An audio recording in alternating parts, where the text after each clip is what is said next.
Welcome to the channel, and welcome to this 2,000 point game of Horus Heresy.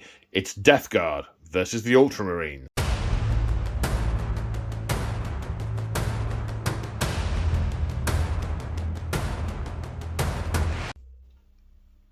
Today on the channel we return to the Solace system in the ongoing conflict between the Deathguard and the Ultramarines. Both factions find themselves stranded beneath the ruin storm with no navigators capable of steering their vessels towards the wider conflict. So they are fighting the Heresy in microcosm. One of the major resources that will assist both sides in prosecuting this conflict is Promethium. And today they are fighting over the Promethium refinery. Both sides have made a bid for the moon on which it is on. The narration was going so well then until my brain just checked out 4 words from before the end. So I'm joined on the channel today by Muldis. Say hi, Muldis. Hi, Muldis. And you have brought your Deathguard back today. Yes. Looking forward to this. And today we haven't really discussed what we were playing beforehand. We've agreed we were both going to play 2K, and we've independently come up with 2 really very different lists. Yes. This is going to be quite an interesting game. There is a vicious rumour going around that the fact that my army has a unit of multi-melters in has got something to do with the Sakarans in our previous game. It's a vicious, slanderous truth. Yeah, they're not in this one today. I want my sweet revenge, but it will have to wait. So, the scenario we are playing is Tide of Carnage. So we are both desperate to control this facility, so the Tide of Carnage seems appropriate. There are going to be 3 zones of control that we will get victory points for controlling. No Man's Land, 1 player's deployment zone, another player's deployment zone. We're going to use Vanguard Strike deployment. So one of us will be in each corner, and the middle will be No Man's Land. So if, for instance, I end up in this corner, this will be my deployment zone, No Man's Land, Muldis' deployment zone. Now, at the end of the game, if you completely control a zone, so you have scoring units in it and there are no enemy scoring or denial units in it, you get 3 points for your own zone, 5 points for No Man's Land, and 7 points for your opponent's zone. Now, there are secondary objectives: Slay the Warlord for a point, and Last Man Standing for a point. Last Man Standing is whoever has most units left at the end of the game. Now, there's a heavy armour rule that is in effect, which means all vehicles count as scoring units. Typically, my experience of this scenario is it all comes down to Last Man Standing, because everyone controls their own zone, and then there's No Man's Land contested in the middle. But we shall see. The goal is not to... the goal is just to play the game, but that is my prediction, but not my hope. So we will see how that plays out. Scenery is GameMat.eu, the big rocks, the chem set, that's all GameMat.eu. The battle mat is P-Work Wargames, and the Lycan is from Amazon. Right, let's go check out these armies. And here we have 2,000 points of Ultramarines. This is without doubt the most elite army I have ever run with the Ultramarines, and it is based around a concept. There is a reason for this, and that's this unit of breaches here, which if you've seen my hobby videos, you may have recently seen these are done with March of War components, and I've been itching to use them. Now, they have to have if you want to transport, they've got to be in a Land Raider, so it's based around this breacher unit being in a Land Raider, and then I sort of worked up from there. I thought, well, if we're rolling into a facility with a Land Raider, I probably want things in rhinos, I want some punch, and I want a bit of fire support. So the concept kind of grew from there. So what do we have? Well, the force is led by a Praetor. He has a Paragon Blade and a Volkite. His Warlord trade is the Aegis of Wisdom, which gives me a second reaction in the shooting phase. And if anyone regroups and can draw a line of sight to him, firstly they can use his leadership, and then they can still shoot and charge as normal once they've regrouped. Then the second in command is the Herald. He has no other kit in him, so he has bolt, pistol, and chainsword. And he'll be going in obviously in one of the units. So the Praetor has had to, from the limited resources he has available, had to cobble together something resembling a sort of multi-company structured force. He's got tactical elements, he's got breaching, he's got fire support, but he's not able to deploy entire companies, so he's kitted out individual units and switched them to that battlefield role. He's making the best of what he can, using the teachings of Guilliman, almost like a sort of prototype version of the Codex Astartes. So they're the HQs. So troops, breaches. This is a breacher unit. It's got all the extras. So it's got a Vexilla, it's got a Vox, and it's got an Auger Scanner. All the infantry units have those. Guilliman has all the kit. He is Mr. Ultramar, 500 worlds and so on. They have got. They've all got. What's it called? Volkite. Volkite, that's the word. They've got Volkite. Two of them have got las cutters.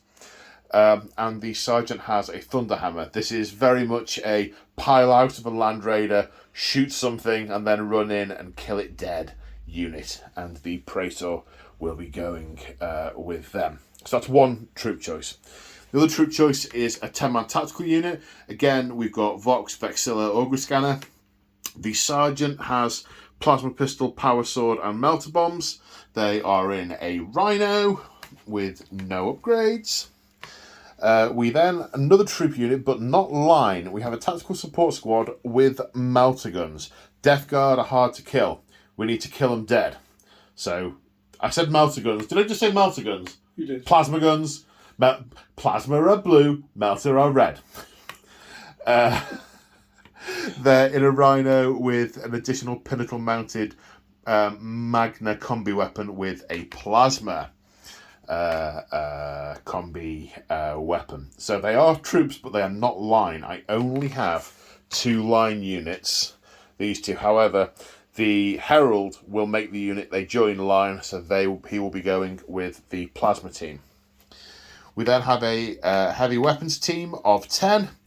Again, we have Vox, Vexilla, and Scanner.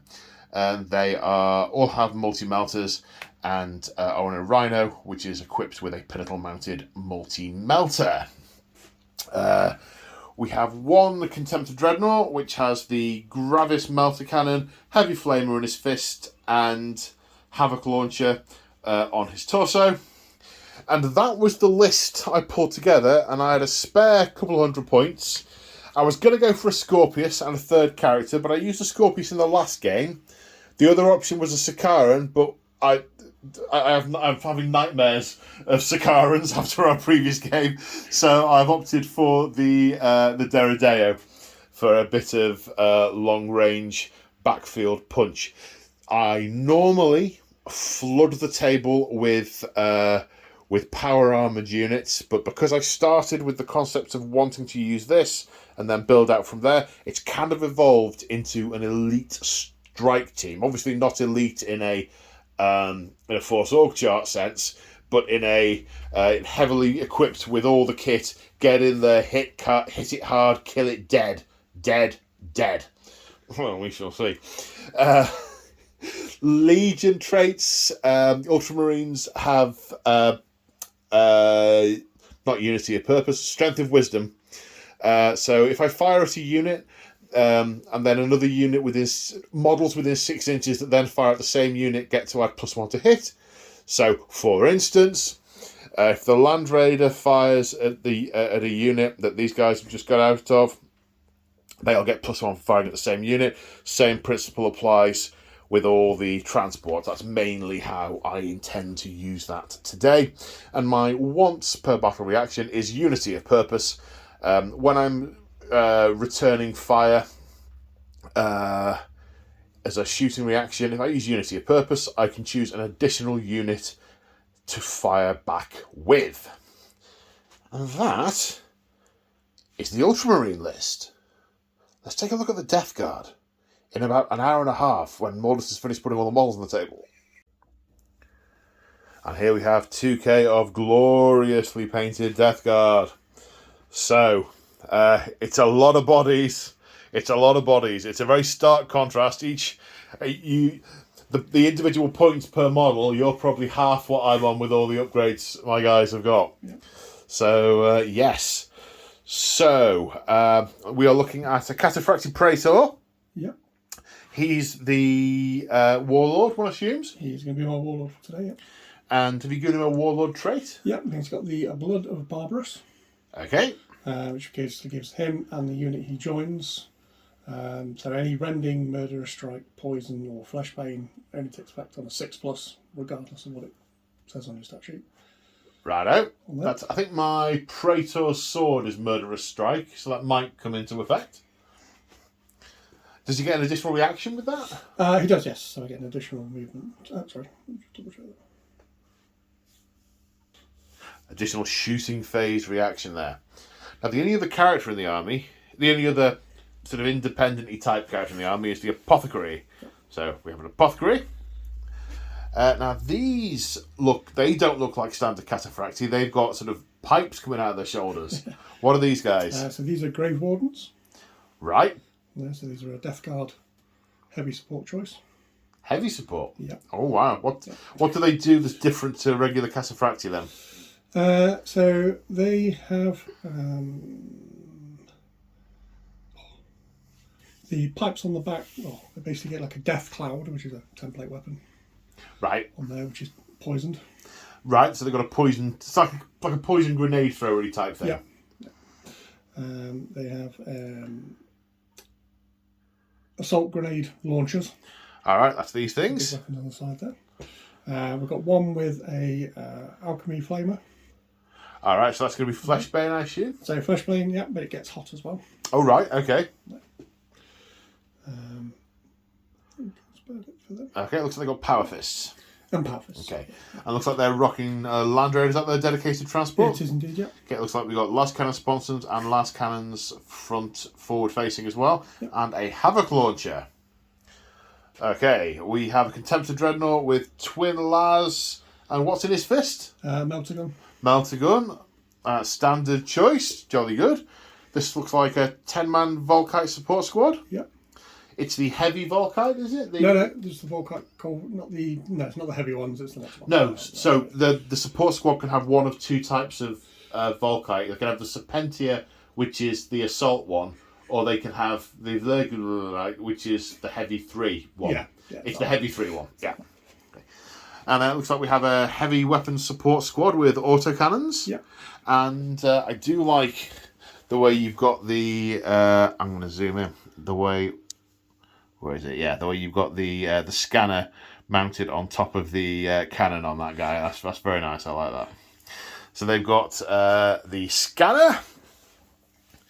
10-man tactical with a Vexilla. Yeah. No other kit. No other kit, no. 20-man tactical with a Vexilla. No other kit. No.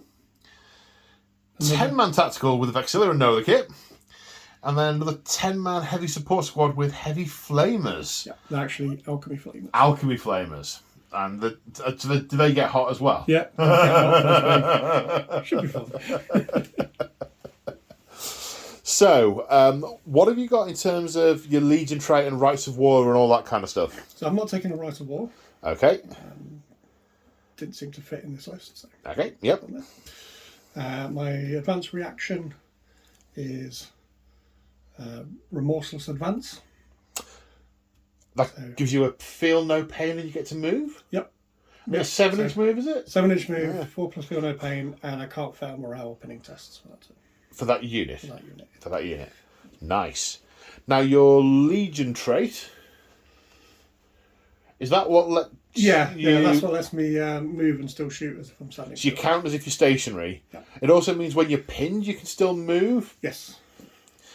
And yeah, so all these heavy weapons, I say all these heavy weapons will be moving and still firing at full effectiveness as if they were stood still.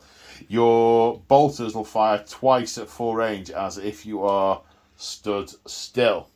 I remember this from last time. I remember the pain.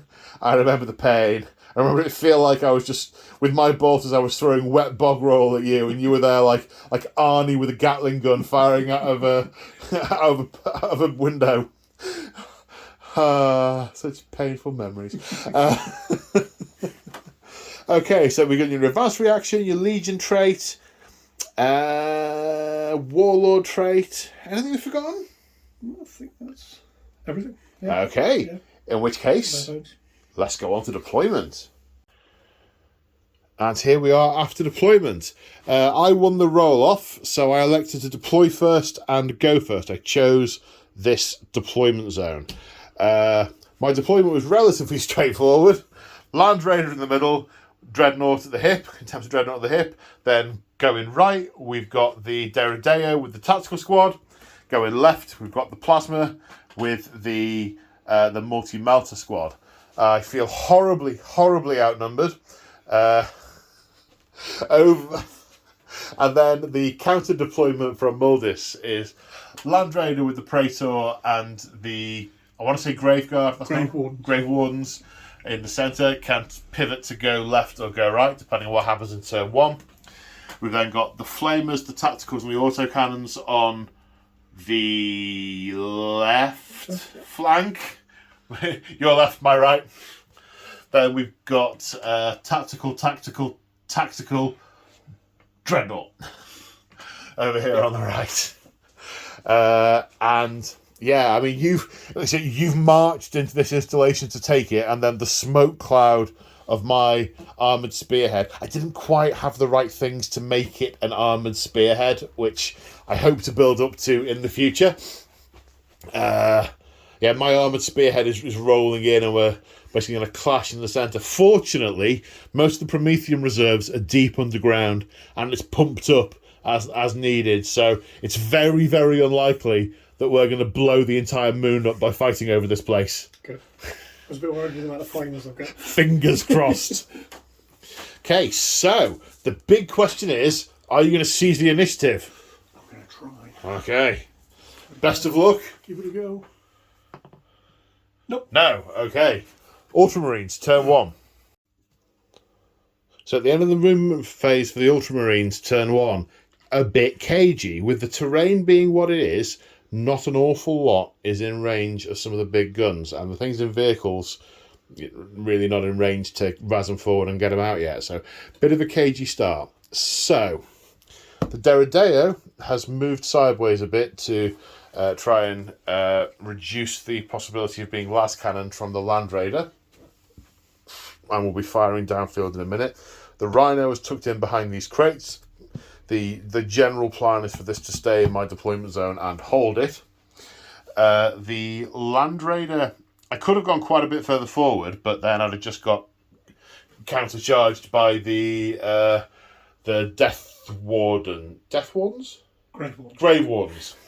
The Grave Wardens from that Land Raider. So I've moved forward a little bit. I can put one of the last cannons into the Contemptor Dreadnought. Can see a decent amount of it, but it will get cover. Also moved this Contemptor up, who's going to put his Havoc launcher into these. Of course, just realised, or one of the things I realised, of course, is that all of my Vox casters are inside vehicles, so I won't be getting any rerolls from my blast templates yet, because none of them are boots on the table. Equally, a little bit cagey here, except the the heavy support unit's gone a little bit further forward so it can get line of sight with its multi-melter on the Contemptor Dreadnought, which now I, of course, realise will just return fire and destroy it. But hey-ho, you know, it's what the gun's there for. Oh, whoops. Mistakes were made.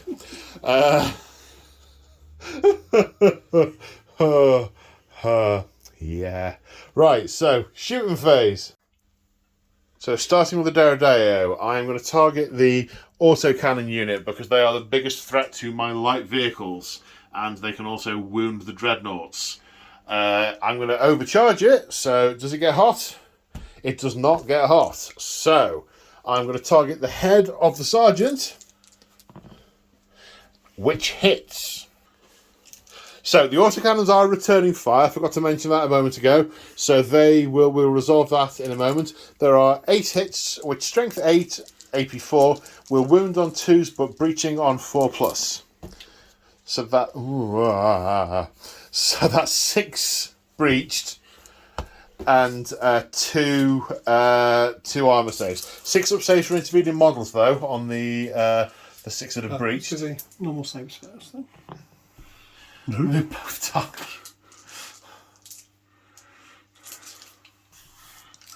Cover 6? Yeah, 6 up for intervening models. 1. So that kills 7. Then twin-linked heavy bolter, 4 hits, strength 5 running on 3s, 3 more armor saves please. All good. Then the ALOS missiles. The ALOS launcher is heavy 3, 2 hits, strength 6, winning on 2s, AP 3. So again, it's cover saves for intervening models, but this is pinning. So if you fail one of these, 2. 2, yes. No, so how many did we? Was it 7 before the other? So the guy that's left has to make a pinning test. Which won't affect me anyway. We might not be able to shoot. Movement. Yeah. So. Leadership. 8. Assuming the sergeant lives. Oh. No. So the remaining sergeant is pinned, but you do of course get your return fire. Yeah. So 20 shots with the autocannon, hitting on 3s. 15 hits, strength 7, toughness 7, wounding on 4s. So that's 3 rending on 6s, and then 5 full armour saves. So 5 plus invulnerable save on the rendings, past 1, so that's 2 damage got through, and then 5 regular saves. Or 2+, 1 more gets through. It's taken 3 wounds out of 6. Okay, so now moving across to the Land Raider. So I'm going to fire... 1 minute. So just remembering I've moved over half speed. I don't normally do that with a Land Raider, but I moved 8 inches out of the possible 12. So I'm going to fire 1 gun at full ballistic skill, and the others will be snap firing. So the left las cannon sponson is going to go into that dreadnought. The front mounted heavy bolter is going to try and finish off this remaining autocannon guy because I want to take things out and have removed them as threats. It's a sergeant, it's a link in the chain of command, plus victory is about, with the victory conditions of the game, are around destroying whole units. The right las cannon sponson I am not going to fire because I don't think coring a space marine with a las cannon is effective use of my very limited ammunition. So not going to do that. 4 shots, twin-linked heavy bolter at that autocannon guy, hitting on 6s because hang on. No. I just thought, do I get the extra +1 to hit because I'm with the 6 into the Deredeo? I might, but I have to target all my weapons at that unit to get it, so no. 6s to hit with a reroll. 1 hit, strength 5, wounding on a 3. No. Okay, 2 las cannons firing at the Dreadnought, hitting on 3s. 1 hit. Strength 9, toughness 7, wounding on a 2, but with sunder, so re-rolling. That's a hit. AP2, so that's a 5+ save on your... 6+. Well, you get the invulnerable save of your adamantium shield. Yeah. I mean, you can take the other save if you'd rather. Either way. Either way, yeah. Thinking of cover. It blew a bit of rock out of the out of that stalagmite, and then the reduced energy just washed off the field. I'm going to fire this multi-mortar item now. Sorry, lads. It's what the gun's there for. Gonna return. Are you sure? Yeah. Yeah, okay. Right, hit him on a 3. Strength 8, toughness 7. Wounded, 5+ invulnerable save. Totally worth it. Okay, you've got a... Is that a Gravis last cannon or is it a twin link last cannon? It's a Gravis. It's a Gravis, okay. 2 shots hitting on 2s. Don't you get to fire at the top of the rhino as well? No, that's not to my knowledge. Okay. That's really old rules. I mean, I'll check it in a minute when the camera goes off once the rhino's exploded. So. 2 hits. 2 shots, I should say. 2 hits. Strength 9. 2s to glance, 3s to pen. 2 pens. +1. Roll them both. 2 3s. 1 hull point remaining, and I am only snap firing because the crew are shaken. All in all, I think I got off lightly, but then again, he's going to shoot me again in a minute, so, you know. Right, what else is there? Right, this rhino will fire in at the big blob of 20 Marines. 1 twin link bolt shot, which I will have to re-roll, and 1 non-twin link bolt shot. What's a 1 hit? Wounding on a 4? No. Right. Now we'll fire the Havoc launcher into the centre of the big unit. 5 hits. Strength 5, toughness 4, wounding on 3s. 5 saves of 3+. 2 go through. You have an apothecary in that unit, so that gives you 5+ feel no pain. 1 died. I killed a Marine! Woohoo! And I'm all just very sportingly taking the guy that it actually landed on as a casualty. So that's fired, not firing, fired. Break test for this guy. We know he's pinned, but is he also going to fall back? No, he's definitely not falling back. But that's the end of Ultramarines turn 1. Let's see what the Deathguard can do in return. And at the end of the movement phase, it looks like this. This tactical unit walking slowly, methodically up to this pipe in no man's land. Presumably they're about to take up position behind it and attempt to hold it. The flamers marching forward, ready to barbecue whatever they can. This tactical squad taking cover in the backfield to secure the home objective. The autocannon scooching in behind. He's going to live, that guy. He's going to live and not count for kill points.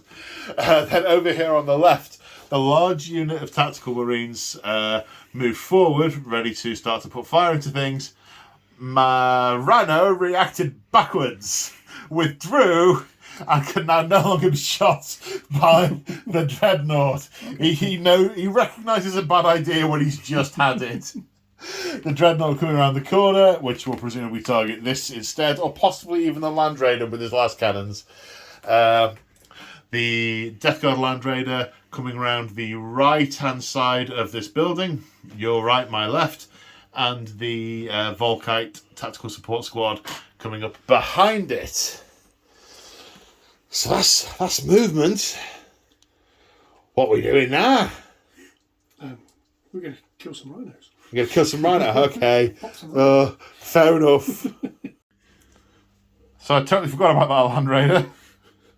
I won't tell you what I just said. Right, so there's one last cannon. Isn't shooting anything because it's over here on the right. The twin link last cannon is going to fire at the injured rhino, and the Gravis last cannon is going to fire at the uninjured rhino. Twin links first. Why not? Okay, hitting on a 3. No, re-rolling. Yes. Oh, sad times. Strength 9. That is a penetrating hit. So, yep, +1. Does not explode, but that is a dead rhino. So the unit inside emergency disembarks within half their move.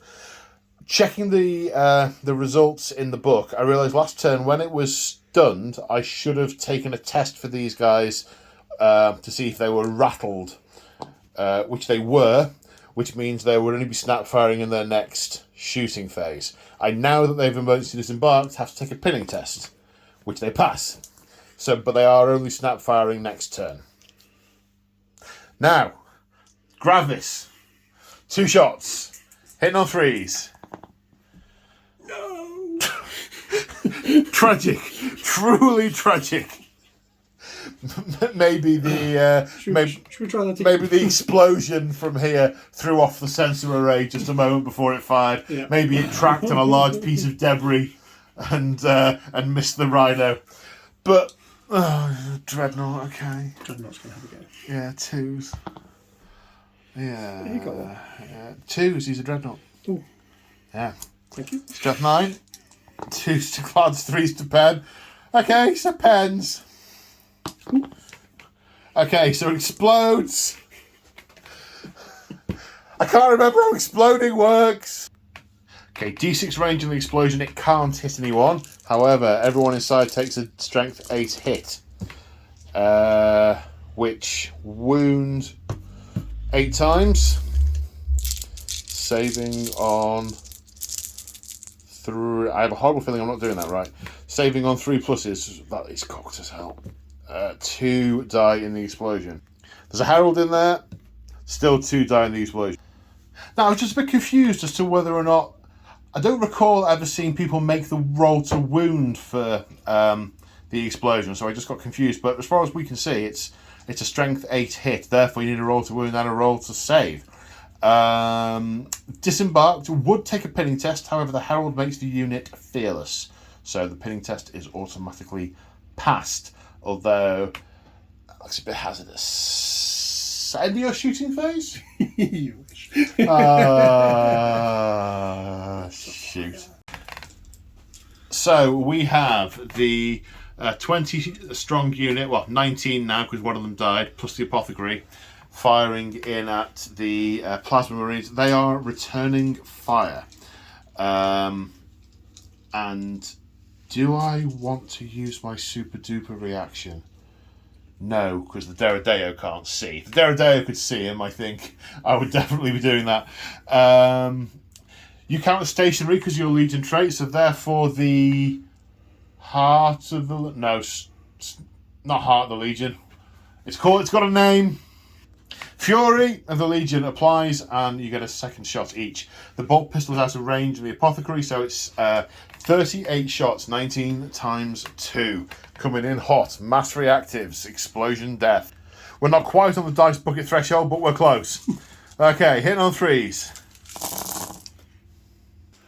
Wounding on 4s. 13 hits. Now the Herald is effectively at the head of the column, so I'm going to take 3 hits on the Herald and the rest on the Marines. So the Herald is of course an Artificer armour, so has a 2+ save. He takes a wound. Herald takes a wound. And the others save on 3s. 1, 2, 3, 4. My return fire is 8 shots with plasma, hitting on 3s. 7 hits. Wounding on 2s, breaching on 4s. So that's 3 regular saves, which you pass, and 4 dead from... 4 apothecaries, 5+ feel no pains. 1 takes a plasma burn. The others are part apothecary. It's a scratch. You'll be fine. You've had worse. He's like, I'm missing my left arm. You're still functional. Okay, so next shooting. Before we go on to the next shooting, realised that one of these guys overcooked themselves and got hot in the previous phase. So I've been back, checked the footage. One of those was dead. Now we've just been looking. So Mordus was just frantically waving at me off camera, reminding me that I get an armour save for that, which I've taken and passed, so he lives. Right. Now we have the Volkite support unit. Now, of course, being Deathguard and those being heavy weapons, they can fire at full ballistic skill, even though they've moved. Now, we've just been looking to clarify how the line of sight and firing through friendly units rules work. Now, our interpretation of the way the rule is written is an individual model must be physically able to see a model in the target unit. It even says that intervening friendly models, if they're totally obscure, they do block line of sight. So we've got down, I say we, Muldis has got down and checked, and 5 of the Volkite units can see gaps through the tactical unit that's very tightly packed and are able to fire at the others. Should it be necessary, they will get a 6+ cover save for firing through a friendly unit, but of course the armour I'm wearing is better than that. Better even than that. So 5 models are firing from that unit. 3 shots each. Yep. Hitting on 3s. Strength 6 Volkite, so wounding on 2s. That's all bar 1. Saving on 3. Oh, hang on, I'll do the same as I did before. Take the first 3 on the Herald, saving on 2s. The Herald survives. Then saving on 3s. 2 go through. Deflagrate. 2 more rolls to wound, which both wound. And 2 more saves. No, killing 4 of the unit. And that's the last one guy remaining with the Herald. Yeah. Okay. Sorry, I'm saying a lot. I'm contemplating my next turn. It's a bit ummy. There are no charges. The Dreadnought can charge the contents of that vehicle if they want to. If he wants to. Oh yeah, because he shot at it. He shot at the vehicle. Oh, it's going to be a long shot. I can't hold the line because I'm fearless, so I'll shoot you. Okay. Oh my god! Right, fine. I'm going to shoot you with a plasma gun, which hits, doesn't wound. Oh! And you get +1 for being movement 8. So, yeah, yeah. So that happened. That's the thing that happened. Okay, initiative 5. I'll put a crack grenade on you, but that happens at initiative 1. I'll hit you with my chainsword. Who knows, I might do 4 wounds to you. Weapon skill 5, ballistic skill 5, hitting on 4s. 1. Wounding on a 6. Rerolling. No. Then it's simultaneous. Well, I'll put a crack grenade on you with the guy, but yeah, you've probably got 4 attacks and brutal 3. So, although the average weapon skill of the unit is 5, so you're hitting me on 4s. It's only 3 attacks. +1 for charging. +1 for charging. Your weapon skill's 5, I assume. It is, yes. Yeah. So my weapon skill's also 5 average of the unit. So you're going to hit on 4s. 2 hits. Strength, many lots. 2s. Okay, so brutal 3 kills that legionary. Then brutal 3 on the Herald. Two vulnerable saves, but 1 gets through. The Herald is crushed inside that Dreadnought claw like a tin can popping and the beans spilling out. So at the end of turn 1, Deathguard have lost their autocannons, I've lost my plasma guns, and I have a contempted Dreadnought loose in my line that I have to kill or it is going to wreak havoc. And there are an awful lot of guns coming closer. I need to ask myself, what would Gilliman do? Then realise I should have played an army with a stupider Primarch because I can't think that high. Okay, Ultramarines, turn 2. So at the end of the movement phase, my plan is withdraw, whittle, re-attack. I think if I move forward into all that fire I mean, these guys, although they are breachers and they've got great guns and they've got shields, they're still 1 wound, toughness 4 in power armor. So they will all die to return fire. So I'm placing a lot on the Deredeo. He's got to do some work. Deredeo's got to do some work there on that unit. Around here, the Dreadnought has crested the corner of this bit of rubble. He's going to fire into that Dreadnought and charge it. The multi-melter, the heavy weapon team, have moved, and I've been able to get within 6 inches of the Contemptor, so they'll get +1 to their snap firing. So they'll snap fire on 5s, and they'll re-roll for twin linked. So hopefully we can do something about the Dreadnought. The Land Raider has positioned to be able to get both last cannons into the front of that Land Raider. You will get cover save, but yeah, hopefully I can do something with it. And then exactly where I'll put those heavy bolters, I'll get to at the time. Deredeo's moved over here to get line of sight on that unit. We're essentially walking away from these for now. The Rhino is backing up because we need to preserve some counter punch. And yes. So that's the plan, such as it is. I should have played Angron. Right, let's go on and shoot. So we're going to start here. The Gravis Melter Cannon firing in. Heavy 2, twin linked. Hitting on 2s. Twin linked. 2 hits. Strength 8, toughness 7. Wounding on 3s. It is Armour Bane, which I believe gives you a reroll against Dreadnoughts. I think. I'll now check. Now I passed it. Yeah, reroll to wound. That's the first time this evening it's not been a fever dream. Okay, 2 vulnerable saves to 5+, please, sir. Okay, pass on fail 1. It takes a point of damage. They start with 6? They start... We'll check that. And we're going to fire the Havoc Launcher and the Heavy Flamer as well. Okay, the Havoc Launcher and the Flamer did no damage. They do indeed start with 6 wounds, so 5 remaining. Now, 10 shots from the multi-melters. Snap firing, but hitting on 5s because of Strength of Wisdom. Re-rolling the misses.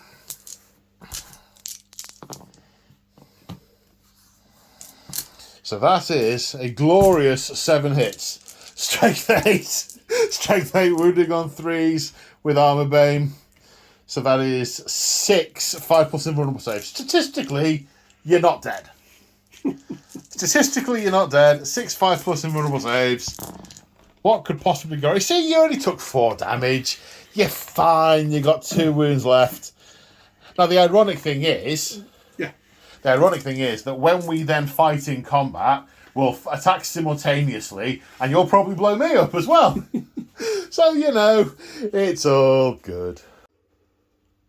Now, the Deredeo is going to try and put a hole in this unit, and I've realised that where I've positioned the Nuncio box over there, I can't draw line of sight to any model in the unit, so I'm not going to get the reroll.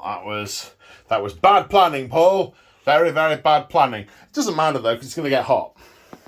I'm going to use my advanced reaction. Are you going to use your advanced reaction? My Deathguard. Gives you a 4+ feel no pain. 4+ feel no pain, yeah. Are you sure you want to do that? And the reason I say is because now I'm overcharging this, it's strength 8, so you won't get a feel no pain, because I'm double your toughness. Good point. So not using the advanced reaction? No, okay. I think that's wise. I'm going to aim for his head, see how far I scatter. It's a hit! Baldus. That's 14 hits. Breaching on 4s. Ooh. So that's... These don't breach. So that's 5, 6, 7 dead. Because you don't get your feel no pain from your apothecary either. And 7 saves of... 3 ones in there, haven't you say? No, you rolled to overcook it beforehand. So before I rolled it... No. Because... Is it 2s to wound? Oh yeah, I remember how the game works. Yeah, it's 4 saves. Oh, it's been a long week. 4 saves of 3+. Okay, so a total of... Like, you do get a feel no pain on this one as well, don't you? No, it's still strength 8. Oh, right. It's the strength 8, not the breaching. Yes. Because it's double the toughness. It's instant death, therefore feel no pain. Mm-hmm. You will get it against these shots though from the heavy bolter. Twin linked, 4 hits, running on 3s, 2 saves, a 3+. Then the Aloft launcher, not twin linked, hits twice, 2 wounds because strength 6, AP 3, so you'll just get your feel no pains for these, I think. 2 fail and a pinning test, which you pass. So a total of, it was 9 from the Deradeo so far.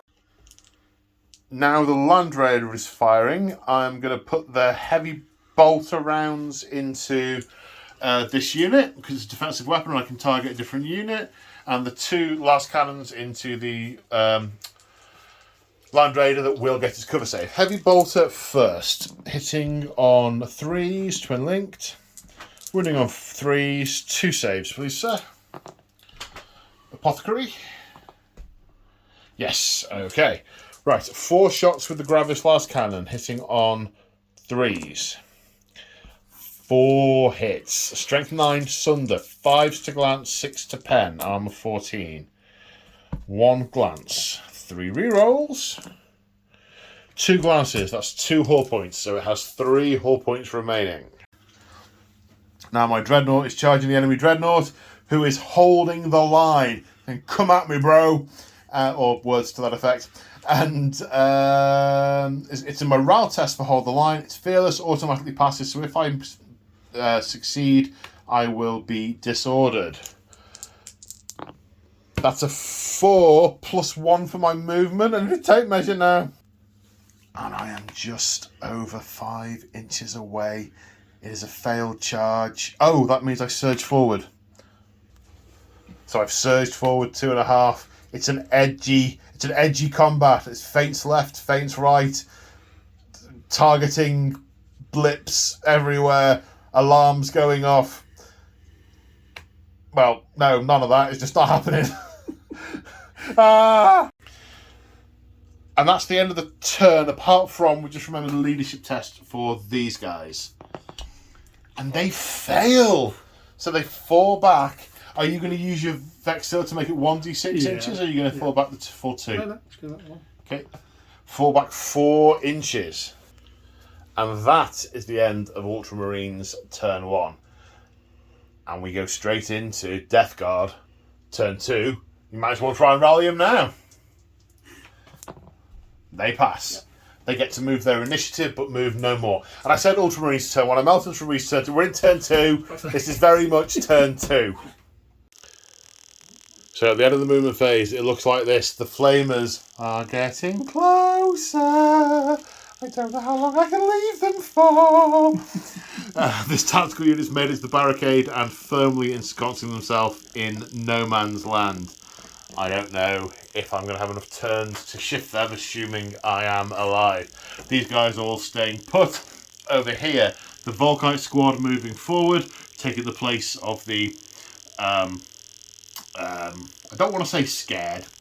The Deathguard who have tactically withdrawn. Land Raider positioning to get shots on my Land Raider and the Deradeo with its full las cannon loadout. Dreadnought not moving at all. Oh, I forgot about him actually. Alright, I'll let you think.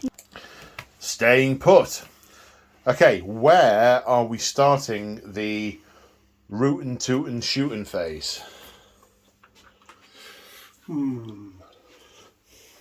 Let's do the Land Raider first then. Okay. I am going to evade. Evasive manoeuvres. As the dashboard lights up with target lock, target lock, target lock, target lock. Evade! Yep, so 2 sponsons into the Land Raider. Yep.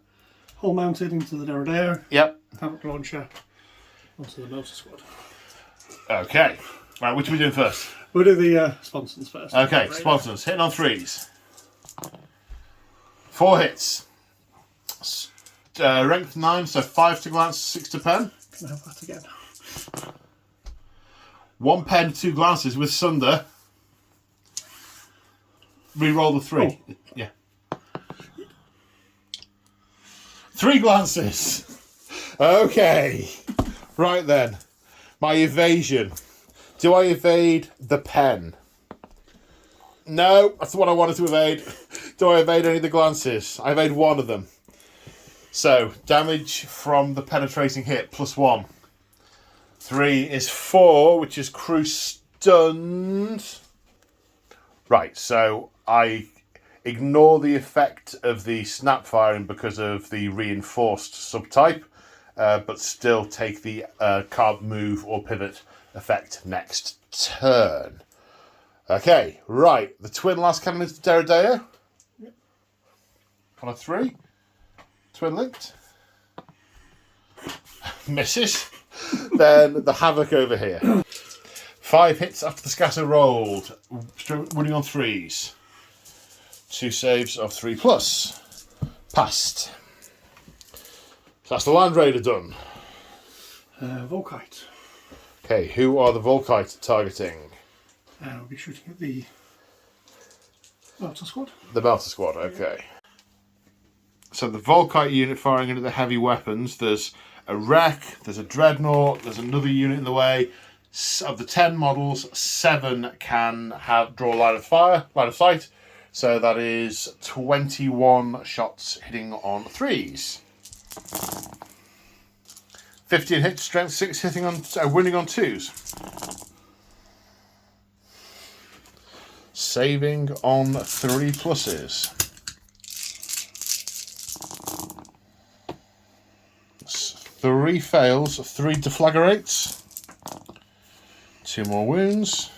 1 more dies. 4 die in total. 6 multi-melters remaining. Where are we going next, sir? They've not really got anything to shoot at because it's snap firing anyway. Snap firing, but yeah, you're right. Yeah, I can't see anything then. You wanted to find the autocannon at the Deradeo, didn't you? Yes. Autocannon at the Deradeo. Hitting on 3s, 1 hit.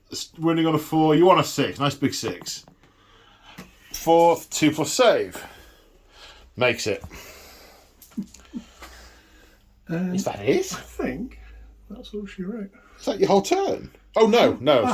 Shooting phase. Oh, the Dreadnought. Of course, the Dreadnought. We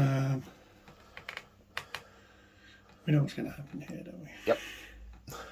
Do I shoot or do I just charge him? That's the question.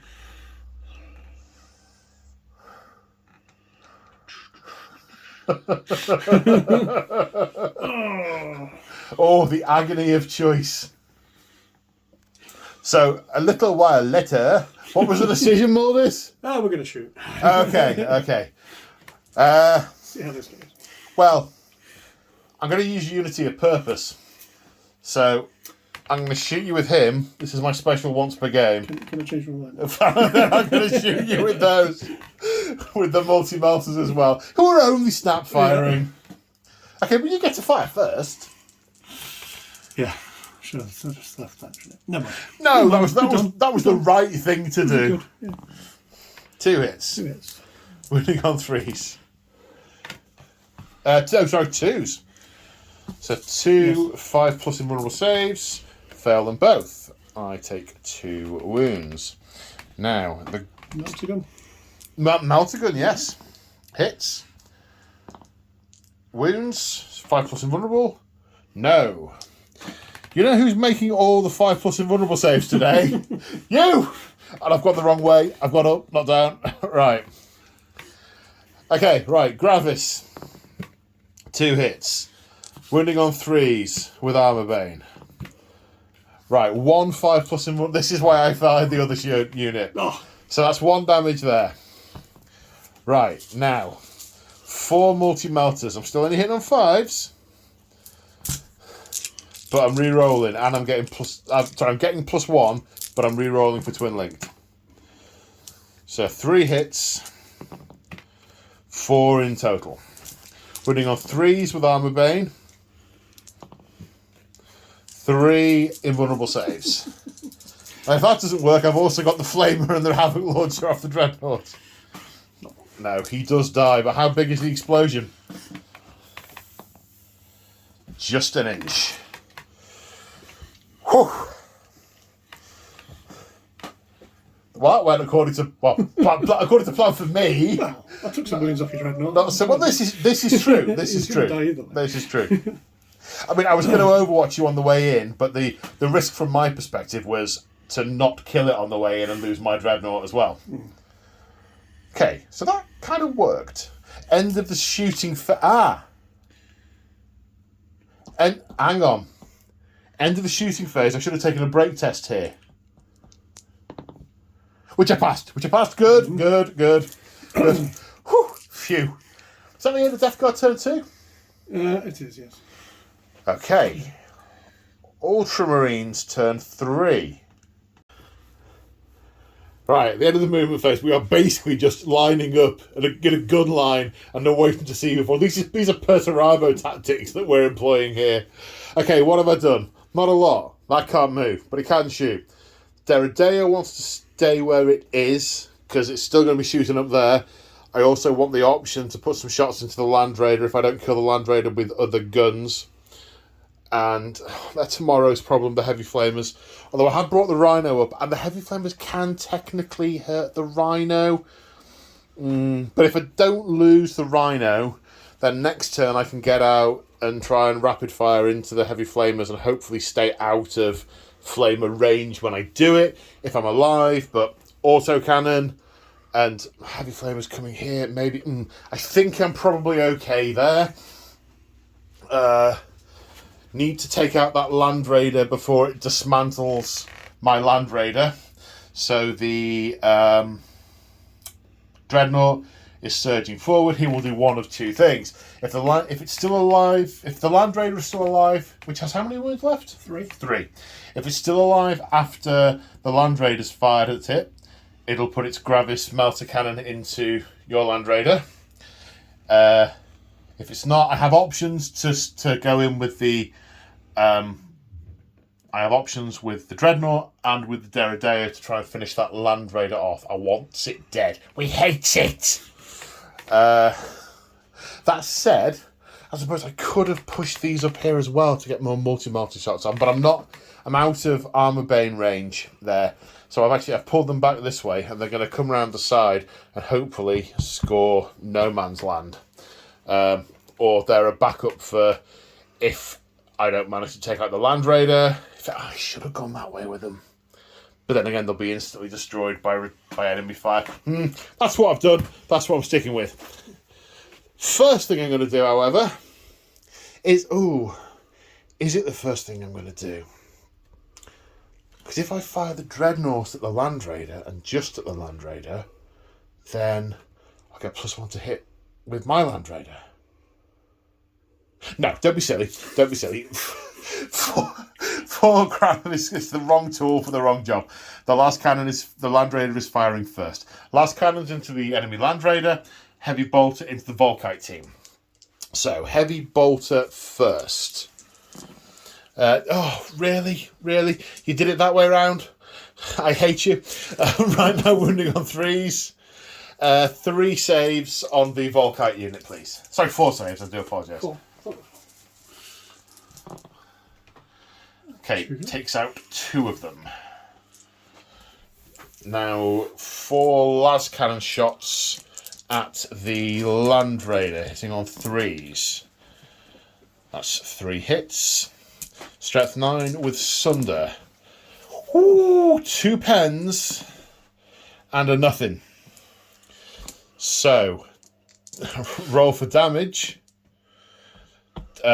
Crew, you get a crew stunned, same as me, so you can not move, but you can fire, and you got 1 hull point remaining. Now I have to have a think about what I want to try and use to tickle the hull point off it. Right, my backup options against Armour 14 are not very many, but I'm going to fire the Dreadnought out of Armour Bane range at the Land Raider, so I will need a 6 to pen if I get a hit. I'm also going to fire the Havoc Launcher because there's lots of infantry nearby and it might scatter. So grab this melter cannon. Hitting on 2s. Twin linked. 2 hits. Need a 6 to pen. Gets a pen. There are intervening models. Save of a 6+. No. +2 on the damage table. It's crew stunned, but it is a wreck. Yeah. What did I do for the evade? Oh, did you evade? Yeah. 5 or 6 will negate it. All right. Okay. Evaded. Land Raider survives one of the tactical support squad killed by the Havoc launcher. Now, the Deradeo. The only possibility of getting through the armour is if I overcharge it and then it's only 1 hit and I roll a 6.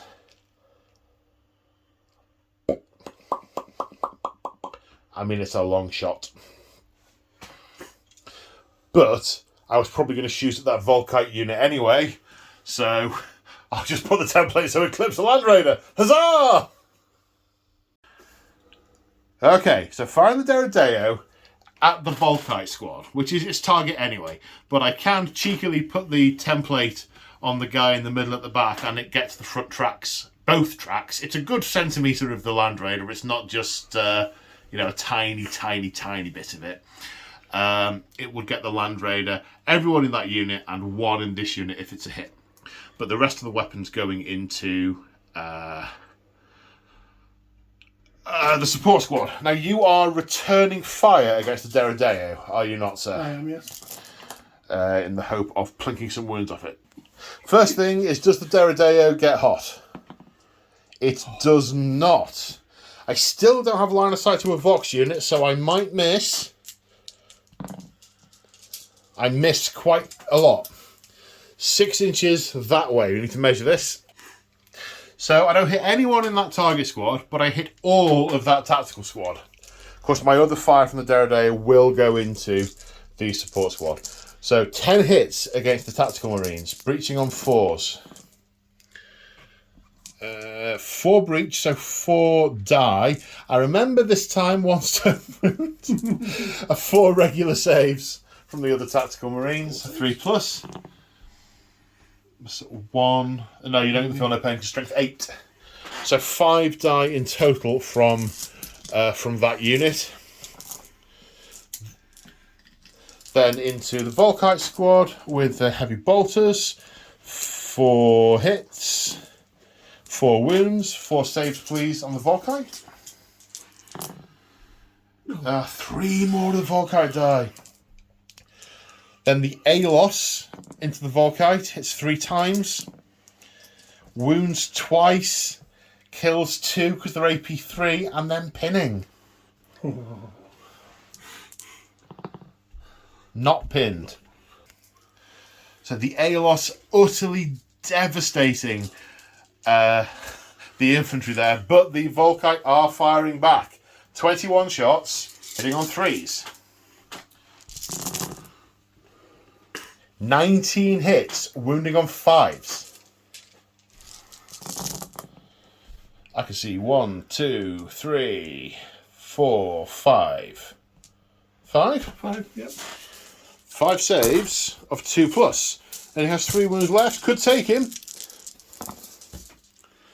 Takes 2 damage. He's got 1 wound left. Oh, deflagrate. Doesn't wound. Oh. I had relief for a moment, and then I went, then panic followed after the word deflagrate was used in my general direction.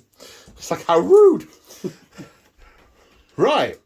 I think that's my turn 3. Oh, break tests. Yep. Indeed. They're Fine. safe. The tacticals. Tacticals. Also safe. Have I killed any whole units yet? No. No. So, you know what I was saying before about the game being decided on units killed? Right, okay. He can't charge because he fired at the Land Raider. Land Raider. Or can he? You can charge multiple units as long as you declare the unit you shot at as your charge target, which I cannot do because it's more than 12 inches away. So no, I can't. Nothing for those guys to do. I wish I'd pushed them up there now, because maybe the Land Raider would be dead. Oh, tactical error. I need to read my Gilliman. Deathguard, turn 3. So at the end of the movement phase, the Land Raider, despite being stunned, can still move because Deathguard. What happened in the order it happened? So the Tactical Marines moved up here, trying to bait the heavies out of cover, which failed. The Volkites moved here, which was within reaction range of the Dreadnought, who moved forward. The Land Raider then disgorged its Terminators to do some Dreadnought killing. So this is going to be quite a crucial series of events here, because this Dread's on 3, very killable by that unit of Terminators. My Land Raider's on 2 wounds, very killable by that Land Raider. The Deredeo is on 1 wound. My army could fall apart this turn, or potentially return fire could do some serious damage to the Deathguard. So we shall see. Where are we starting, Mr. Muldis, sir? I think we're going to start with the Terminator shooting the Dreadnought. Right, okay. I'm going to return fire, because why not? So first off, we've got the Assault Grenade Launcher with the Toxin Grenades, which are Assault 4, Strength 1, Poison 3 up. Yeah. Is that right? Okay, now we've checked and double-checked. So the poisoned rule on the Dreadnoughts just means you have to re-roll successful wounds. So you're rolling on... You're going to roll... Once you've hit, you're going to roll to wound on 3 up, but re-roll successes. Yeah. Okay, so roll to hit first of all. See how this goes. I know. Only 3 misses. Now these are going to wound on 3s because of poison. So let's remove the ones that fail to wound. Then re-roll those. Re-roll the successes because of the Dreadnought unit subtype, which means then you've got 7 successful rolls to wound, which I save on 2s.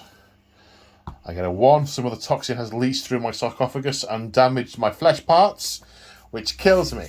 How far do I blow up? Well, I did say I was returning fire first. Oh, no, it's only 1 wound, isn't it? You got 3 left. Oh! Right, wrong Dreadnought. Wrong Dreadnought. Yeah, wrong Dreadnought. Yeah, thanks. Sorry. Yeah. I'm not going to use the camp for that. So, 2... well, sorry.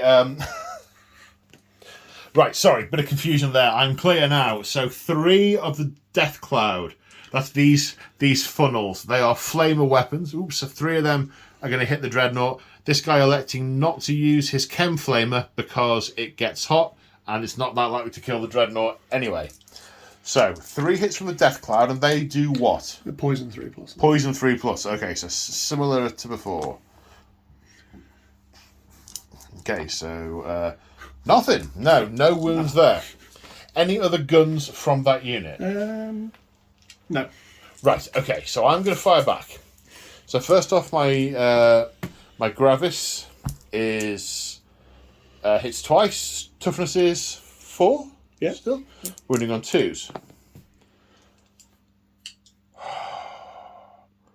Really? Well, grandfather protects. Then the Havoc Launcher and the Heavy Flamer. Right, Heavy Flamer hits 4, wounding on 3s. 2 saves are 2+. Yeah, okay, now the Havoc Launcher. Put it on that guy. Goes 2 inches that way, which means it'll hit the Land Raider, which it can't hurt. Okay, so that's that reaction done. Okay, now we have the Land Raider, firing at the Land Raider. Can't return fire, because las cannons are not defensive weapons. I could evade, but I'm crew stunned, which stops me from moving, so I don't think evasion is an appropriate response. That doesn't feel right to me there. So, Go on then, hit me. Grab this last cannon, 4 shots. 2 hits. Should I do the twin link one as well? No, they've got different profiles. I think. The same strength and AP in it. I thought the Gravis ones got Sunder and the other ones didn't. Okay. 1 minute. Yep, you're quite right. Exactly the same profile. So roll to hit for that one. Hits. So that's 3 hits in total. 5s to glance, 6 to pen with Sunder. 2 pens. Does it? Well, oh, re-roll the Sunder. Yes, of course. That's a glance as well. Okay, so the 2 pens. What do they do? It explodes. Right, this could be interesting. How far does it explode? 6 inches. Okay, so it's going to hit the Deredeo. So it hits the Deredeo with a strength 8 hit. Let's do that first. Sure. Yeah. 3+ to wound. No. Deredeo survives for now. I've got 11 guys inside who take a strength 8 hit. And take 3+ saves. So 3 of those guys died in the explosion. So that was 4, not 3. I can't count. I can see, but I can't speak, apparently. And a pinning test, which they pass. So I also can't count. I've only put 5 of these guys down. 4 of the... problem. Sorry, temporarily misplaced a guy. Right, 6 left plus the Praetor. Where are we going now? We're going to see if the Volkite can do what the autocannon's been failing to do all game. Deredeo? Yep. Okay, 6 shots. 3 hits. 5s to wound. 2 wounds. Here we go. They got him. He explodes. 5 inches. Gets that entire unit. And the Rhino. My mistake. It only hit 5 of the breaches. On 2s. 3+ saves. 2 more dead breaches. And the Rhino gets hit on its side armour and penned. And crew stunned. Shaken, I should say. Shaken. 2 more points remaining. Okay, so you named 3 priority targets you had to take care of. The Land Raider, the Deredeo, and the Dreadnought. It's looking pretty good so far. Yep, I think that's... What shooting? What are you going to shoot at with the autocannon now? I'm not sure if we could see the Rhino. That's about the only thing. Yeah, I think possible. you can. I think you can maybe see the. Oh, maybe. Can you see the Rhino? I can see. Yes. Then you can see the Rhino, and 2 of these flamers can get the front of the Rhino as well, and they can glance it. So autocannon misses. Right, 2 hits with the heavy flamers. We'll just check because they're alchemy flamers, not right. Flamers, so just. So it is still base of strength 5, so it can hurt the Rhino, but they get hot. 2 gets hot rolls. Therefore, armor save for 1 guy. He's fine. The other one will glance it on a 6. No. Okay. Any more shooting? No, I think that's a lot. Okay. Probably for the best. Well, very much from my perspective. Charges. Just the Terminators into the... Yeah, I'm totally overwatching. Gravis cannon. 2 hits. 2 wounds. 2 cataphracti saves, please. They're fine. Wall of Death. Hits 3 times. Wounding on 3s. 3 2+ saves. Yep. And then the Havoc Launcher. And the Havoc Launcher didn't kill anything either. Now the charge. Yep. You make it. So, the Praetor is first on initiative 5, or higher than initiative than the Dreadnought. We had if it's 5 or 6, but it's 5. Yeah. 5, okay. So, his weapon skill is higher than the Dreadnought. He has 5 attacks on the charge, so hitting on 3s with his Paragon Blade. 3 hits. 2 hits even. Strength is 5, so running on 6s. But 6 is Murderous Strike. No wounds there. Right, now it's the Dreadnought. Hitting on 3s, I think. I'm going to check that. Yep, doubting myself for a moment there. Weapon skill 5, so hitting on 3s. There was a reason I was doubting myself. Obviously, there is some kind of wiring malfunction as a result of the chemicals I've just been sprayed with. It seeped through all my armour plates, corroded the connections, and I'm fighting some kind of invisible moth demon punching above the heads of these dreadnought, these cataphracti.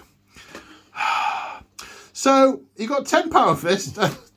You charged. You got 15 attacks with power fists. Okay, so 16 attacks. 2 each base, +1 for charging, +1 for the Sarge. They are hitting on 5s, however, because they are weapon skill 4. Yeah, I don't think it's going to matter that much. Oh yeah, for anyone who wasn't watching the screen before, I rolled 3 1s. That's what happened. I rolled 3 1s. So, strength 8, toughness 7, wounding on 3s. 1 wound. 1 save of 5+, which I fail, but it doesn't kill me.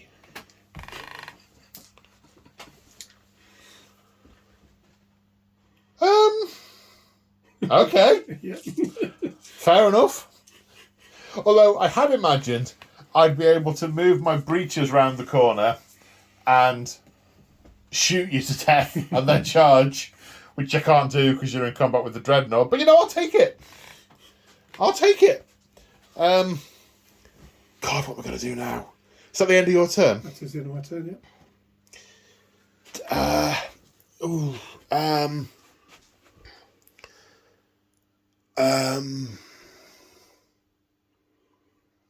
Yeah, right. I need to think. And, think. Ultramarines, turn 4. Okay, the end of my movement phase. There aren't a lot of good choices, so, yeah.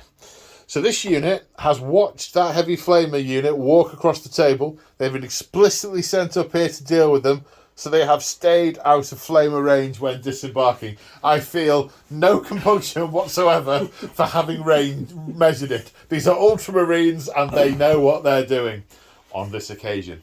Well, apparently. Okay, the Dread obviously stayed in combat.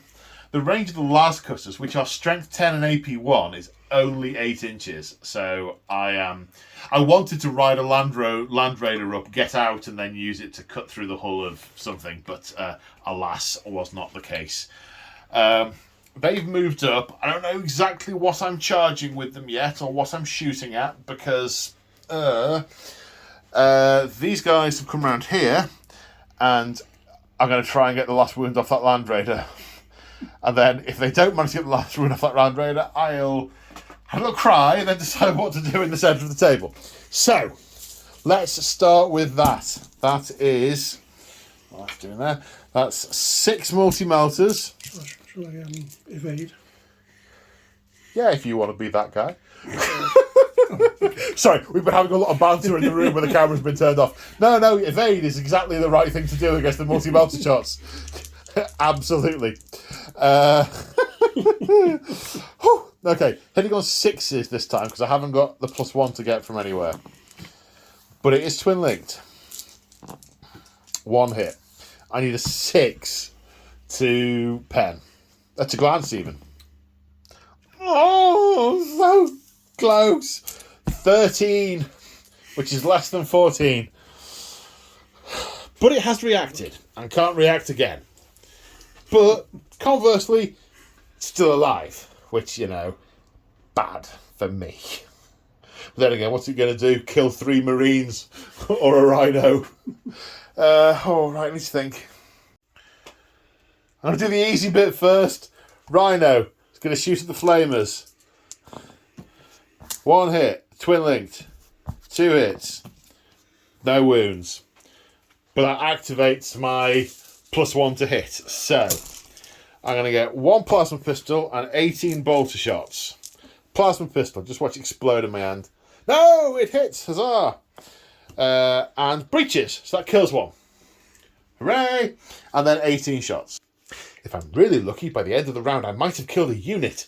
I haven't killed a whole unit yet. As Muldis pointed out earlier. Technically you killed 1. Have I? What have I killed? The Dreadnought, I suppose. Oh, yeah, you're right. I've killed the Dreadnought. I've taken off a model. Right, hitting on 2s. 30... Have I rolled too many dice? No, 15 hits. Strength 4. Wounding on 4s.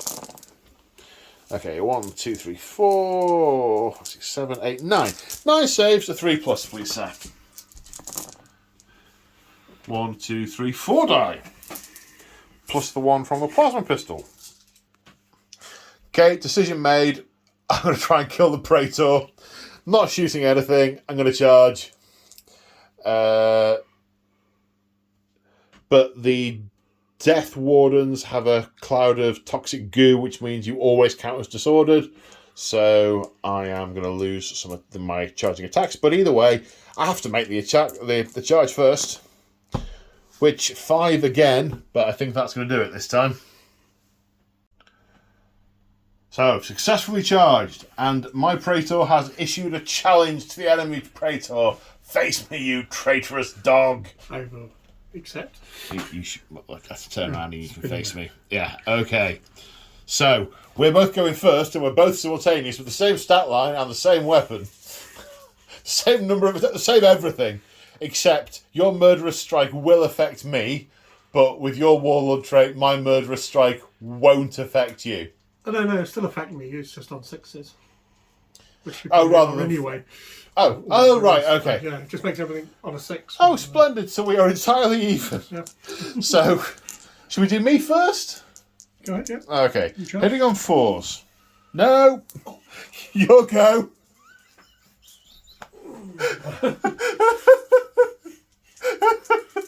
I'm obviously choking on all this smoke. It's obviously corroding the filters on my helmet. 2 hits. Strength 5, toughness 4. So 2 wounds at AP 2, 2 4+ saves. 2 damage taken. Okay. 2 wounds left. Right, well, on the plus side, well, for me anyway, my Dreadnought gets a go, because the rest of your stuff is Initiative 1. Yeah. I have a Thunderhammer in there, which is also Initiative 1, but I also have 3 Marines. The Dreadnought, hitting on 3s. 1 hit. Strength, many lots. Wounding on a 2. Wounds. Brutal 3. 3 4+ invulnerable saves. Yep. Oh, 3, yeah. Strength more than 8, so you'll die if you fail 1 of them. Okay, so that kills 1. Okay. Now my 3 Marines. Hitting on 4s. 4, yes, 3 hits. Wounding on 4s. 3 wounds. Come on. 3 eyes. Well, I'll give you 1. Oh, okay, so that's a point of damage taken on 1 of them. Yeah, they have 2 wounds, don't I do, yeah. Right, so we're now at Initiative 1.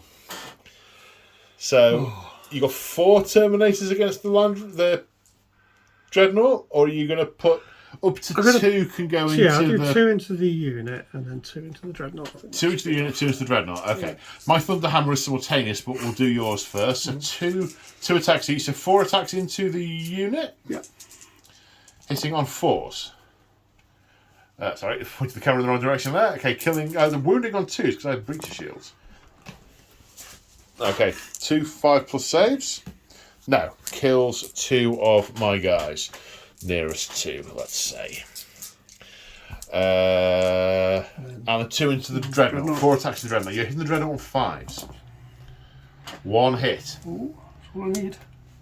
Wounding on a 3. 5+ invulnerable save. Come on, Dread. No, not so much. Okay, so the Dread dies and explodes 2 inches, which will get everyone except for this guy at the back here. We'll do that in a minute. Let's attack with the Thunder Hammer. That's hitting on 4s. Wounding on 2s. Brutal 2. So 2 4+ saves twice. Kills one. The one that was already damaged. Kills another one. Right.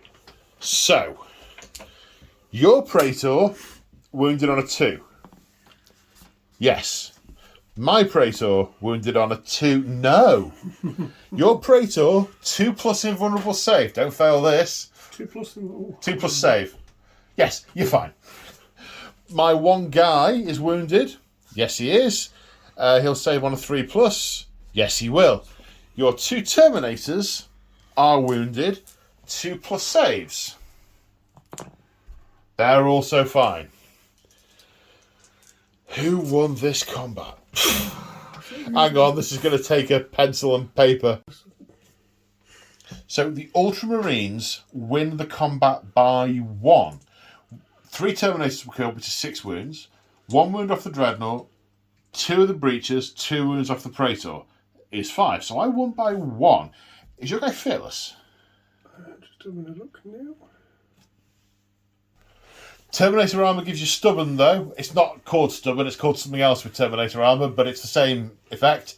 So 10 or less on your leadership. Well, you were happy with a 6 earlier. This game really is swinging, isn't it? Extremes. Yeah. Right. It's highest initiative versus highest initiative, isn't it? So you roll for what a dice and add 5 to it for your Praetor. 6. I roll a dice and add my initiative to it for my Praetor, which is less than that. So you fall back 2d6 inches. 5 inches. So the Grave Wardens and the Praetor are running away. I didn't manage to run them down. We remembered that the Flamers needed to take a leadership test. We did it off camera because we thought they're not going to fail another one. But they ran 10 inches. So as we go into Deathguard turn 4, you've got some rallying to do. Yeah. So Praetor, 10 or less. They rally. So they get to move their initiative, but then they can't shoot or charge. They have snap firing and can't charge the rest of this turn. Do these guys rally? Yes. Again, so they move their initiative. They can only snap fire, but cannot charge. As we go into the rest of Deathguard turn 4. Right then, so the initiative move took the Terminators here and the Flamers back to here. The Flamers are out of threat range this turn. Nothing else has moved because everything is where it wants to be. These guys are holding their home field objective. These guys are all within 24 inches of at least one of these legionaries, which means they will get 2 shots each. So there's going to be 40 shots coming in there, 20 shots coming in from there. These guys, obviously, they can't move, but they've got template weapons, which are already snap firing, but that means they will Wall of Death, which is almost as good. I mean, if a template was going to hit 10, a Wall of Death would feel pretty weak, but you can only hit through with the template anyway, so a Wall of Death is meh. These guys staying where they are because they're just going to unload their bolters into these guys, and I will be deciding where I react. I've only got 2 reactions. I wish if I had 3, I could fire back all 3 places. So I just need to decide. Anyway, so you've not moved anything for those reasons. Anything else for those reasons? So we're starting the shooting phase. What are we shooting first, sir? We're going to do. We're going to shoot the Volkite into. You're shooting the Volkite. Yeah. Oh, right. Okay. Yeah, all right. I'll let you do that. 6 shots. Okay, yeah, 3 hits. When I say I'll let you do that, I mean I'm not reacting. 2 armor saves. of 3+. We're good! Our shields raised high, your energy beams bounce off our power fields. Ha ha! Okay, then so the Terminator's next then. Right, return fire. I've still got a las cutter in there. Okay. Strength 10, AP1. It'll core a Terminator if you fail your invulnerable save. Fair enough. Okay, so. Alchemy Flamer. Yep, D3. Gets hot. Oh, does it get hot first? Yeah. Yes, this is a good thing. No, doesn't get hot. D3. 2 hits. 2. Strength? It's 5. Poison 3+. Poison 3+. Okay, so 3+. And because you're high strength, you'll reroll to wound. That's the difference between poison and armor bane, is you'll get the extra reroll. Is there any AP on that? It's, I want to say 5. Okay, that's right. 3+ in power armor save, which I pass. And then we've got 2 The Death Clouds. Death clouds. I was going to say dust clouds, but that wouldn't be quite right. So 2d3. Yep. For 4? 4. For 4. And these are also poison 3+. Okay. So what's the strength lower for those? So yeah. okay, 3 saves, or actually I need to do them fewer. The 3+. I didn't mention in the intro, but I mentioned to you afterwards because I forgot. The sergeant in that unit has artificer armor. So 3+ save, yes. 3+, yes. 3+, yes. They lived. Now the return fire. Hang on. 4 snapshots from the... Oh, grenade grenade blasters. Yeah. Okay. 6s. Nope. No. Okay. Right. I have 4 shots with Volkite, but at different ballistic skills. 2 from the general, which both hit. 2 from the sergeant, one of which hits. These are... Don't know what the strength of a Volkite caliber is. I've never used it before. 1 minute. Volkite charges are strength 5, so 3's to wound. 1 wound, 1 2+ save. Yes, okay. Now we have a las cutter. We'll hit on 3. Oh, I've been so looking forward to that. Oh, new model syndrome. Right, oh, that was no score draw. Right, where are we going next? Let's do... The time warp again. Sorry, Halloween. Okay, tactical squad, next. And after much gnashing of teeth, I've decided to let the reaction go because when it comes... Well, I need it later on. I'll explain what I'm doing in a minute. Okay, so 20 shots with bolters, hitting on 3s, wounding on 4s. It's getting late. We're both starting to lose it. This many hits. Saving on 3+. 2 die. Now the Rhino is being victimised by the autocannon. That's just been annoying me since the start of the game. 1 hit. 4 to glance, 5 to pen. Oh, to pen. Stunned and a hull point. Shaken and a hull point, so it can move but not shoot. Okay, now these guys are bolter firing into the heavy weapon squad. The heavy weapon squad are just constantly firing at the Land Raider, and they're standing in the way. So I technically am returning fire against them, but I'm really shooting at the Land Raider. Okay, what's that? 3, 6, 9, 12, 13 shots? 13 shots hitting on 3s. Wounding on 4s. Okay, 5 saves of 3+. 2 die. So let's take 2 off. But I get my 6 shots in return. Now I moved in my previous movement phase, so I am still snap firing. 6s with a reroll. 2 dead on 2s. 2 dead. 2 for 2. And ironically, I will require a break test, but you will not. Now the Land Raider is going to light up the Praetorian and the Praetor and the Breachers with 5 las cannon shots. Okay, Gravis first. Hitting on 3s. 3 hits. Now the twin link one. So that's 4 hits in total. Strength 9, so wounding on 2s. You can't reroll the 1 because Sunder is against vehicles. Okay, so 5+ invulnerable saves on breaches, first of all. Do these first. The breaches die. 4+ invulnerable save on Praetor. The Praetor lives. So I've got a couple of break tests to take. The Praetor has decided he's had enough and backs off 7 inches. This appears to be Praetor running away season. It's like we've met in the middle, exchanged blows a couple of times, gone, ha ha, stop this. These guys, do they break? No, they hold. Okay. Right.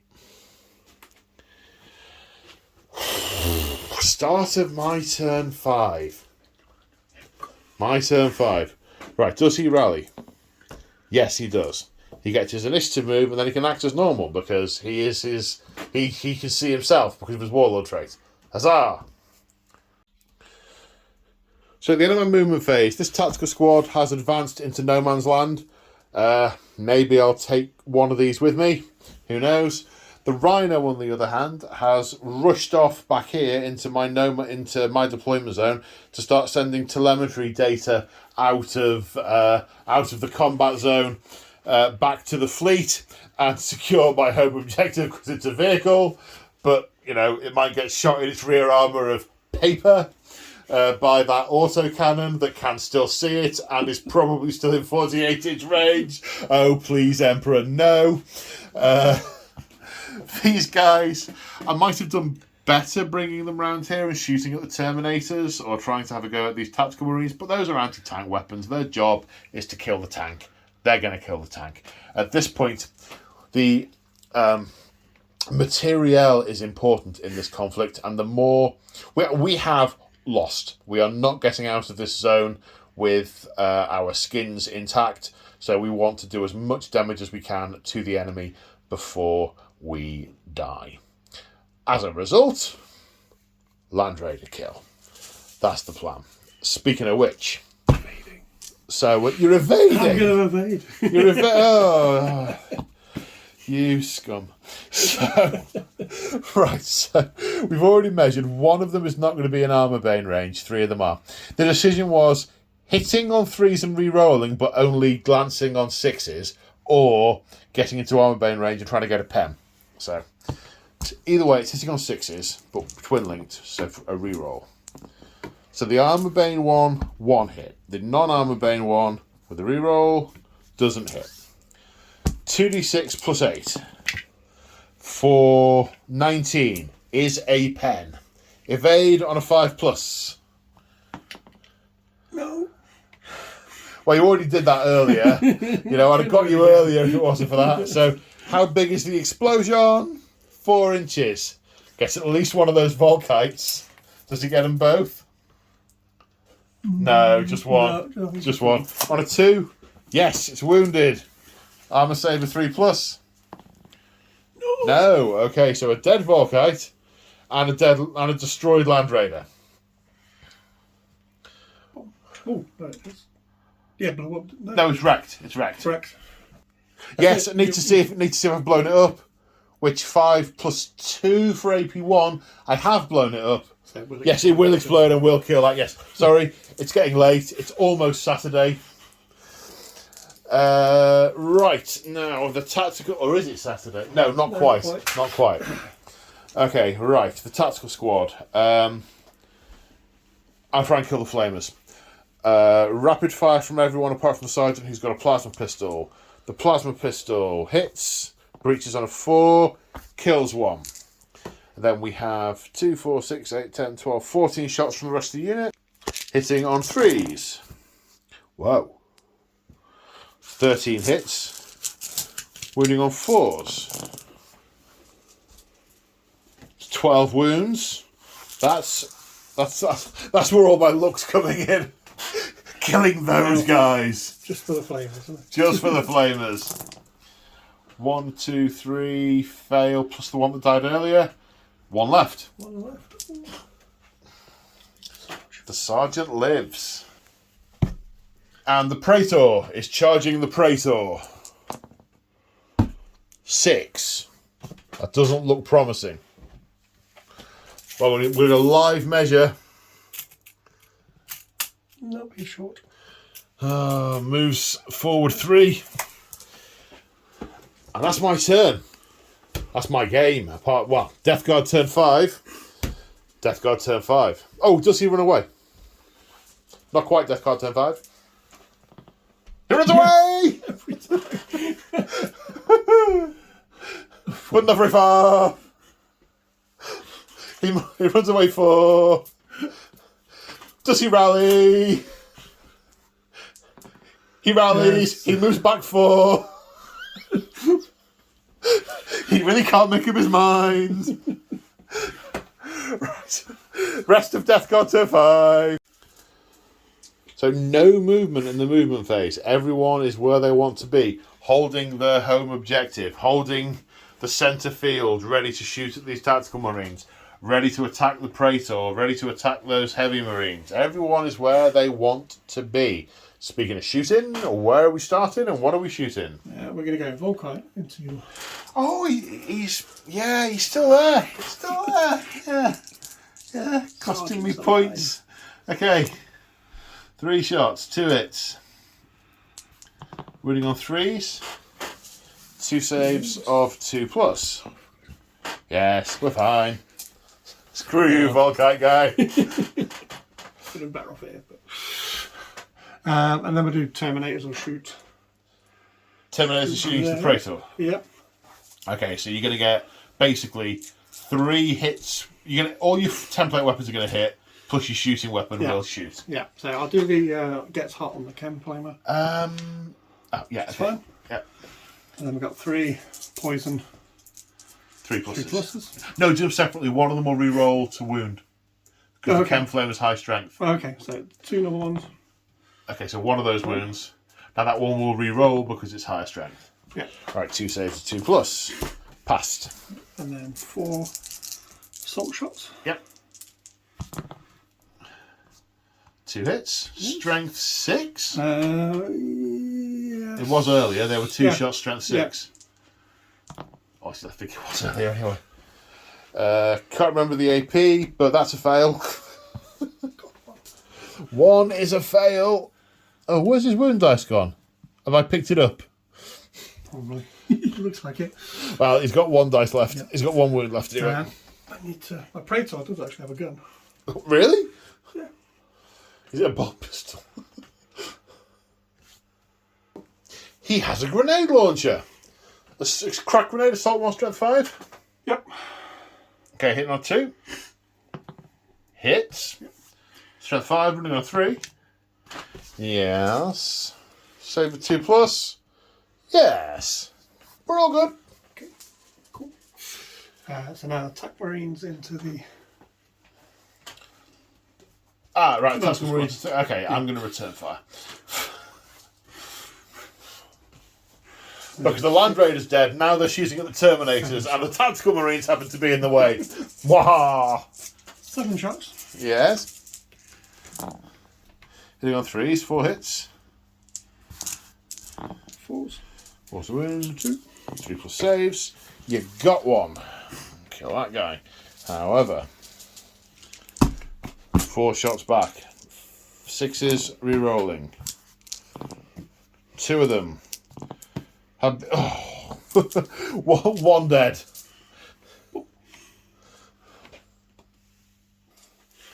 Okay, now we have this tactical unit firing at this tactical unit. I am returning fire. We've got a couple from each are in rapid fire range. We've got 13 shots. No, we've got 23 shots coming in from the stationary tactical marines. Hitting on 3s. Wounding on 4s. Oh! Is that 4? 2. 4, yes. 4 saves of 3+. I mean, I might balance the statistics by failing them all. Yeah, there you go. Fell 3 of them. Okay, so that's 3 dead. Okay, and now my return shots. Plasma pistol, first of all. That hits one, breaches, but you're on cover there, so 6+. That kills one. And then 10 mass reactives. Hitting on 3s, wounding on 4s. 3 saves and 3+. Oh, 2 die in return. 1 from the plasma pistol, 1 from a mass reactive round. Is that the end of your shooting phase? It is. Okay, break test. They pass. Break test for the heavy squad. They also pass. 1 minute, we've remembered something. Autocannon. Has line of sight and range to the back of the Rhino. Can I just say, don't you dare. Don't you dare. He won't. He will. He will. He's doing it. He's doing it. You just need 3s. Oh, unlucky. He lived. You might be the only model that does. Oh dear. Right. Charges. Charging, yep. Okay. The Praetor and unit into Praetor. I'm going to hold the line. So we're going to take a morale test. I passed. You're disordered. 5 inches, you make it. I issue a challenge. I'll accept.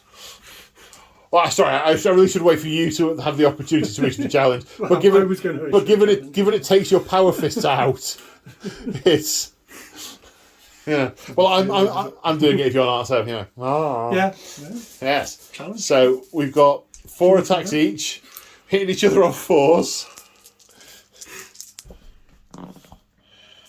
I think you twice. No, I think you twice. Go on. Yep. Oh. You've hit me once, but I've only got 1 wound, so I can't kill you, and you can kill me still. Wounding on 3s. 1 wound. 1 wound. So I save yours on a 4+. I do. You don't. You take a wound, which means you lose the combat by 1. Because the power fists aren't involved. Which means you have to take a brute test. You need 10 or less.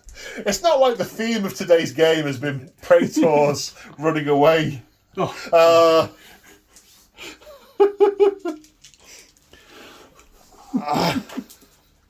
And so the game ends at the end of turn 5. I have my zone. You have your zone. And we share the middle. I have a scoring unit. You have a scoring unit. You have 2 scoring units. Yeah, it's contested. No one owns the middle. So we each get 3 points. Neither of us have killed each other's general. So no points for Slay the Warlord. We now see who has the most units left at the end of the game. With all your 2 men, 1 man, 1 man, 1 man. And his dog. Right, I've got 1, 2, 3, 4 units left. You have 1, 2, 3, 4, 5, 6, 7. 8. I counted him. Did you? I thought I did. 1, 2, 3, 4, 5, 6, 7, 8. Yeah. 8. So you get 1 point. So you win 4 points to 3. You know the prediction at the start? Yeah, you said it was Notionally, this scenario is about controlling the table. Really, it's just about killing stuff. Oh man, what a good game. Only 1-man units. I haven't laughed so much in ages. But that's the thing. 2 men, 1 man, 1 man, 1 man. Hypothetically, if they weren't there, I'd have 1 more unit than you. No, we'd be tied. Yeah. We'd be tied. Yeah. And no one would have it, and it would be a dead heat. But they are there, so my hypothetical is irrelevant.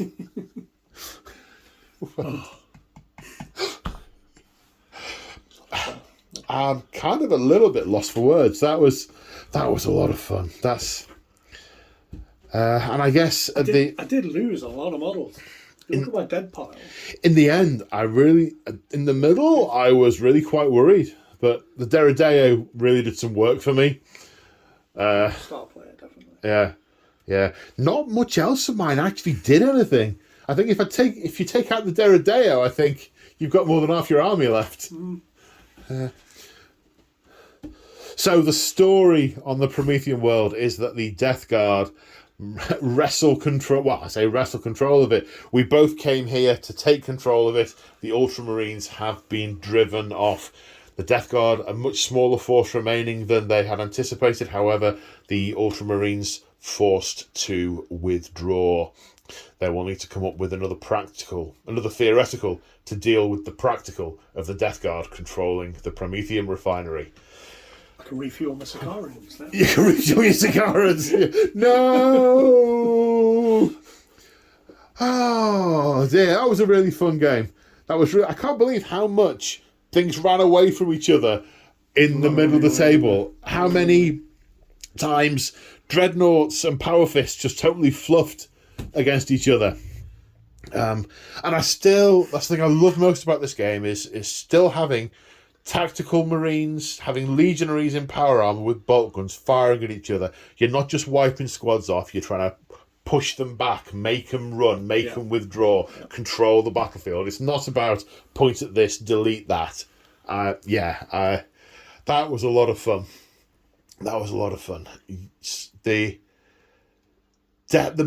Ironically, the maneuverability of what's meant to be one of the slowest armies in the game is terrifying to behold, because it's not maneuverability on the battlefield. It's the threat range that everything has, whether you move it or not. I mean, my multi-melters, they moved every turn, so all I was doing was snap firing. If they'd been Deathguard multi-melters, they'd have been running around really messing stuff up. Just delete everything, really. Yeah. I'm just getting painted. No! Even so, I was quite pleased with those. Even just the snap firing, they still do a reasonable amount of work. Some people I chatted to were quite sceptical about putting, foot slogging multi-melters and what they'd actually do, but I'm reasonably pleased with those. I quite like those. That Land Raider fight. Pew, pew, pew, pew, pew, pew, pew, pew, pew, boom. Uh-oh. Yeah, I won that round. You won the last one, didn't you? Yeah. Wow, that one round you had with you took out the Dreadnought, the Land Raider, and the Deredeo. Because the Deredeo could have sniped out a couple of the smaller units in later turns. Yeah. It doesn't need line of sight for its ALOS cannon, I don't think. It's got a special rule. I think it ignores line of sight for one of its weapons. So it's like, there's one dude hiding behind a rock. Pew! Boom. What did you think of the smaller footprint Ultramarines? Fewer units, but nastier. I'm not so sure. I felt dreadfully outnumbered. No, they didn't do too bad. I mean, the attrition rate, I took a lot more casualties than you did. But I'm not too bad. Yeah. I'm stood here wondering, though, if, again, that was all because of the Deredeo. The plasma unit didn't kill anything. The breaches killed 2 Terminators with a thunder hammer. These guys killed a few flamers. Okay, they killed some flamers. I think it was the Deredeo that did everything. Yeah. It whittled my units down and it made them less of a threat. Yeah. Because it whittled the 20-man down, the Volkite and the autocannons. Yeah. That's the thing with blast weapons, though. They tend not to destroy units, because even if you score maximum hits, statistics of rolling ones means there's likely to be 1 or 2 left. And that's true everywhere I fired the Deredeo.